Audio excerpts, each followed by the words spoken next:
ರಾಮದೇವರ ಹತ್ರ ಹೋದಾಗ ರಾಮದೇವರ ಸೇವೆ ಮಾಡಬೇಕು, ಏನಾದರೂ ಸೇವೆ ಮಾಡಬೇಕು ಅಂತ ಎಲ್ರಿಗೂ ಅಪೇಕ್ಷೆ ಇದ್ದೇ ಇರುತ್ತೆ.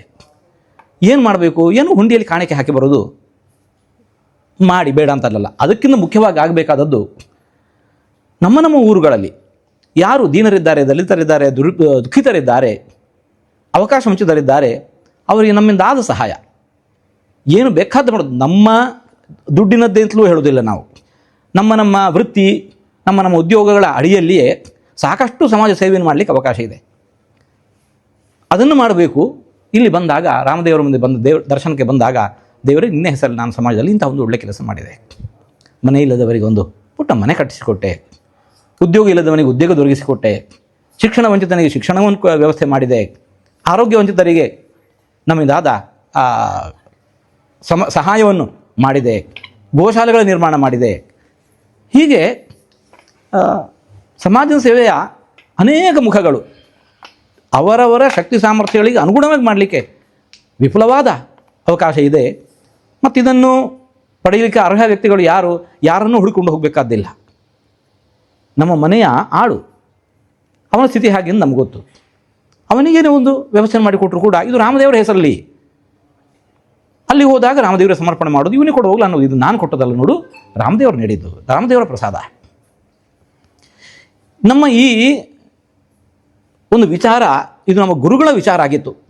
ಹಾಗಾಗಿ ನಾವು ಟ್ರಸ್ಟ್ನಲ್ಲಿ ಸದಸ್ಯರಾಗಿ ಸೇರಿದ ಆ ವರ್ಷದಿಂದಲೇ ಇದಕ್ಕೆ ಚಾಲನೆಯನ್ನು ನಾವು ಕೊಟ್ಟಿದ್ದೆವು. ಚಾಲನೆ ಅಂತ ಹೇಳಿದರೆ ಸಮಾಜದಲ್ಲಿ ಈ ವಿಚಾರವನ್ನು ಪ್ರಚಾರಪಡಿಸ್ತಾ ಇದ್ವು. ಇನ್ನು ಮಠದಿಂದಲೂ ಕೂಡ ನಮಗೆ ಎಷ್ಟು ಸಾಧ್ಯವೋ ಹಾಗೆ ಮನೆ ಕಟ್ಟಲಿಕ್ಕೆ ಸಹಾಯ ಮಾಡೋದು, ವೈದ್ಯಕೀಯ ನೆರವು, ಗೋಶಾಲೆಗಳ ನಿರ್ಮಾಣ, ಶಿಕ್ಷಣಕ್ಕೆ ಸಹಾಯ, ಇದನ್ನೆಲ್ಲ ನಾವು ಮಾಡ್ಕೊಂಡು ಬಂದಿದ್ದೆವು.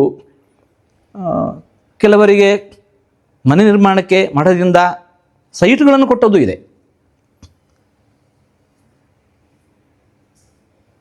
ರಾಮ ಮಂದಿರ ಮಾಡೋದಷ್ಟೇ ನಮ್ಮ ಗುರಿ ಆಗಬಾರ್ದು, ರಾಮ ರಾಜ್ಯದ ಕನಸು ಕೂಡ ನನಸಾಗಬೇಕು.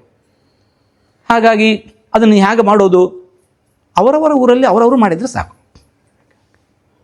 ರಾಮದೇವರು ಗುಡಿಯೊಳಗೆ ಮಾತ್ರ ಇಲ್ಲ, ಎಲ್ಲರ ಹೃದಯದೊಳಗೂ ನೆಲೆಸಿದ್ದಾನೆ.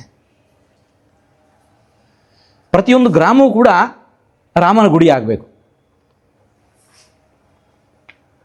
ರಾಮದೇವರಿಗೆ ಆವಾಗ ತೃಪ್ತಿ. ರಾಮನದ್ದೇ ಮಾತು, ಜನನಿ ಜನ್ಮಭೂಮಿಶ್ಚ ಸ್ವರ್ಗಾದಪಿ ಗರಿಯಸಿ. ಜನ್ಮಭೂಮಿಯನ್ನು ಸ್ವರ್ಗಕ್ಕಿಂತಲೂ ಮಿಗಿಲು ಮಾಡಬೇಕು ನಾವು. ಜನ್ಮಭೂಮಿಯ ಕುರಿತಾಗಿ ನಮಗಿರಬೇಕಾದ ಗೌರವ ಹೇಗೆ ಏನು ಅನ್ನೋದನ್ನು ರಾಮದೇವರು ಇನ್ನೆಲ್ಲ ತೋರಿಸಿಕೊಟ್ಟಿದ್ದಾನೆ.